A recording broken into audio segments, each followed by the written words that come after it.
కడప నగరం ఎర్రముక్కపల్లిలో 2 జేసీబీలు విధ్వంసం సృష్టించాయి. దాదాపు 100 మంది దుండగులు వీర విహారం చేసి ఇళ్లను కూల్చారు. ఆర్థిక లావాదేవీలే ఈ ఘటనకు కారణంగా భావిస్తున్నారు. ఎర్రముక్కపల్లి రైల్వే స్టేషన్ ప్రధాన రోడ్డులో భాస్కర్ చలపతికి చెందిన కుటుంబాలు నివాసం ఉంటున్నాయి. అయితే అర్ధరాత్రి తిరుపతికి చెందిన వెంకట సుబ్బారెడ్డి నేతృత్వంలో ఆ విధ్వంసం జరిగిందని బాధితులు ఆరోపిస్తున్నారు. కడపకు చెందిన మాజీ ఎమ్మెల్యే లక్ష్మీరెడ్డి ద్వారకానది హస్తం ఉన్నట్లు ఇందులో అనుమానిస్తున్నారు. పోలీసులు సంఘటనా స్థలం చేరుకునేలోగా జరగాల్సింది జరిగిపోయిందని బాధితులు రోధిస్తూ తమ గోడును వెలబుచ్చారు.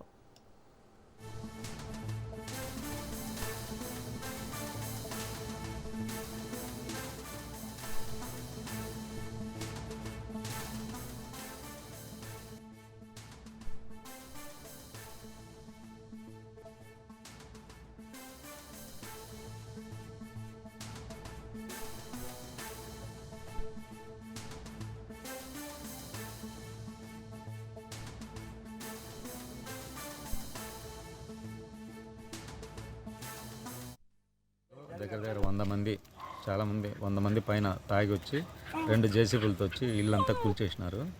మేము లోపల ఉన్నాం, చిన్నపిల్లలం ఆడవాళ్ళం అందరం కూల్చేయడం జరిగింది. వాళ్ళకి వెంకట సుబ్బారెడ్డి అనే వాళ్ళకి తగాదా ఉంది.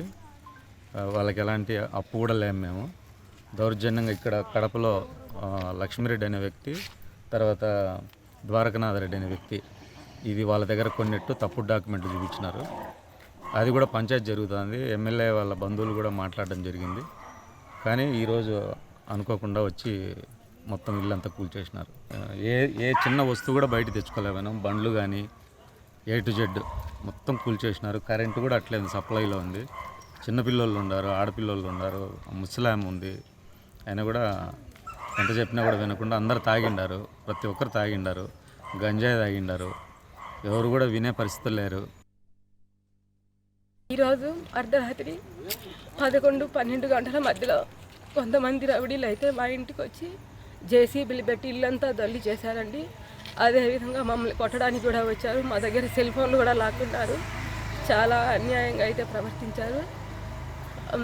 అందరూ దయచేసి మాకైతే న్యాయం చేయండి. బయటికి లాగేశారు. ఎందుకు వచ్చారో కూడా తెలియదు మాకు. మేమైతే నిద్రపోతున్నాము. చిన్నపిల్లలని కూడా చూడకుండా, మహిళలని కూడా చూడకుండా కొట్టడానికి కూడా మీదకైతే వచ్చినారండి. పోలీసులు కంప్లైంట్ చేశారా? పోలీసులకి కంప్లైంట్ అయితే చేశాము. అంత అయిపోయినాక వచ్చారండి వాళ్ళు. వాళ్ళకి అడ్రస్ కూడా చాలా నీట్గా అయితే చెప్పాము. మెయిన్ రోడ్లోనే అని చెప్పాము, రైల్వే స్టేషన్ రూట్లోనే అని చెప్పాము. అయినా కూడా అంతా వెళ్ళిపోయిన తర్వాత వాళ్ళు అయితే వచ్చారు. ఇది ఎవరెవరికి ఈ విషయంలో ఎవరెవరి పాత్ర అయితే పెద్ద వాళ్ళ పాత్ర అయితే ఉంది కాబట్టి మాకు కొంచెం దయతలిసి అందరూ మాకు అయితే న్యాయం. వాడికి కాంపౌండ్ గోడంతా కూడా పగలగొట్టేసినారు. మమ్మల్ని రాకముందే ఇంకా చేయిలు పట్టుకొని బయటికి లాగేయడము, అన్నీ చాలా ఇరగొట్టేయడం అన్నీ అయితే చేశారు. అన్నీ ఇప్పుడైతే రోడ్ల మీద ఉన్నామండి మేము. రైట్, ఈ జేసీబీల దాడికి సంబంధించి మరిన్ని డీటెయిల్స్ మా ప్రతినిధి హుస్సేన్ అందిస్తారు. Hussain. Okay, thank you Shri. Kadapa నగరం ఎర్రముక్కపల్లిలో నిన్న అర్ధరాత్రి దాదాపు 2 జేసీబీలు పెద్ద ఎత్తున విధ్వంసాన్ని సృష్టించాయనుకోవచ్చు. అయితే ఆర్థిక తిరుపతికి చెందినటువంటి కొందరు వ్యక్తులతో కడపలో కడప ఎర్రముక్కపల్లిలో ఉంటున్నటువంటి కొంతమందికి ఆర్థిక లావాదేవీలు ఉంటున్నటువంటి సందర్భంలో ఈ వ్యవహారం జరిగిందని మనకు తెలుస్తుంది.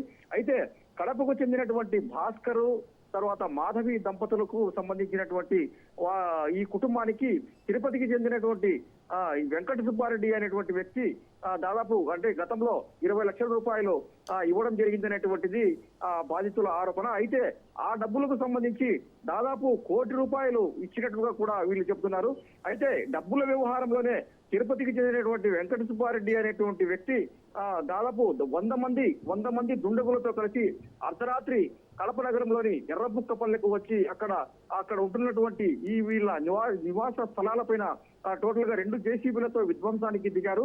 ఈ విధ్వంసంలో అర్ధరాత్రి సమయంలో ఇంట్లో వృద్ధులు, తర్వాత పిల్లలు, మహిళలు అనేటువంటి వాళ్ళు ఉన్నప్పటికీ కూడా విచక్షణారహితంగా వాళ్ళందరినీ బయటికి లాగేసి వాళ్ళ చేతిలో ఉన్నటువంటి సెల్ ఫోన్లను కూడా లాక్కొని వాళ్ళను పూర్తిగా దుర్భాషలాడుతూ వాళ్ళను నెట్టేస్తూ ఈ ఇళ్లను పడగొట్టడం జరిగింది.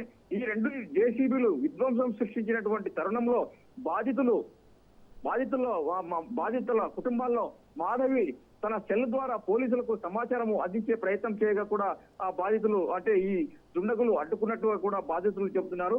అయితే ఇదే సందర్భంలో దాదాపుగా ఈ విధ్వంసం కేవలము ఒక 20 నిమిషాల్లోనే ఈ ఇళ్లను పడగొట్టి తర్వాత అక్కడ ఉన్నటువంటి సామాన్లను కూడా పూర్తిగా తొలగించినట్టుగా కూడా మనకు బాధితుల ద్వారా తెలుస్తుంది. అయితే ఈ సంఘటన పూర్తిగా జరిగేలోగానే అంటే పోలీసులకు సమాచారం ఇచ్చినా కూడా వాళ్ళు వచ్చేలోపే ఈ తతంగం అంతా పూర్తి చేసుకుని అక్కడి నుంచి దుండగులు పరారైనట్లుగా తెలుస్తుంది. అయితే ఈ వ్యవహారంలో స్థానికంగా ఉంటున్నటువంటి ఒక పొలిటికల్ పార్టీకి సంబంధించినటువంటి లక్ష్మీరెడ్డి తర్వాత మరో వ్యక్తి అంటే ద్వారకనాథ్ రెడ్డి, లక్ష్మీరెడ్డితో పాటు ద్వారకనాథ్ రెడ్డి వీళ్ళ హస్తం కూడా ఉందని కూడా బాధితులు చెబుతున్నారు. అయితే ఏది ఏమైనప్పటికీ కూడా అర్ధరాత్రి జరిగినటువంటి ఈ విధ్వంసంతో నగరంలో ఉద్రిక్త పరిస్థితులు నెలకొన్నాయి. తాజాగా ప్రస్తుతము ఇదే ఘటనకు సంబంధించి బాధితులు ఇంటి పడగొట్టినటువంటి ఇళ్ల ఎదురుగా నడి రోడ్డుపై కూర్చొని ధర్నా కూడా చేస్తున్నారు. తమకు న్యాయం చేయాలని కూడా వాళ్ళు అధికారులను డిమాండ్ చేస్తున్నారు. అయితే తాము తీసుకున్నటువంటి 20 లక్షలకు సంబంధించి అప్పు పూర్తిగా ఇచ్చినప్పటికీ కూడా ఈ వ్యవహారము ఎందుకో అది ఏళ్ల నాటి సంఘటనగా ఉంటున్నటువంటి దీన్ని ఇప్పుడు ఎందుకు తాజాగా తెరపైకి తెచ్చి విధ్వంసం సృష్టించారో కూడా వాళ్ళు అధికారులు తేల్చాలని కూడా అది బాధితులు డిమాండ్ చేస్తున్నారు. సిరి రైట్, థ్యాంక్ యూ హుస్సేన్.